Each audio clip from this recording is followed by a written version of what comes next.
Hello বন্ধুরা, আশা করি ভালো আছেন। তো আজকে একটা নতুন পদ্ধতিতে বেগুন ভাজা করব। এইভাবে বেগুনটা ভাজা করলে খেতে খুবই মজা লাগে, দারুণ লাগে। তো আপনারা সঙ্গে থাকুন।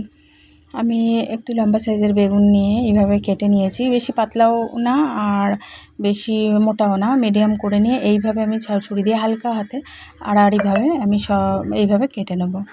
দেখুন, এইভাবে আড়াআড়িভাবে কেটে নেব, এমনভাবে কাটবো যেন বেশি ডিপ না হয়। আমি বেগুনের দুই সাইড থেকেই কেটে নেব। এই যে দেখুন, এইভাবে বেগুনটাকে আমি কেটে নিয়েছি, যাতে মশলা মাখালে সুন্দরভাবে ভিতরে যায়।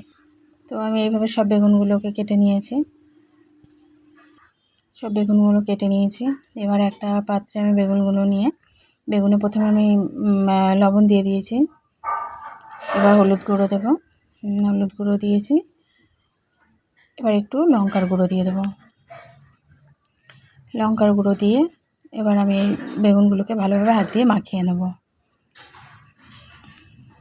সুন্দরভাবে মশলাগুলো মাখিয়ে নেব। দেখুন, আমি সবগুলো মাখিয়ে নিয়েছি। এইভাবে সব বেগুনগুলো এইভাবে মশলা মাখিয়ে নিয়েছি। মশলা বলতে লবণ, হলুদ আর লঙ্কার গুঁড়ো।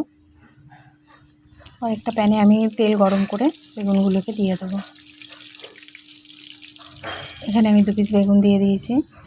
এইভাবে উল্টিয়ে পাল্টিয়ে আমি বেগুনগুলোকে লাল লাল করে ভেজে তুলে নেব।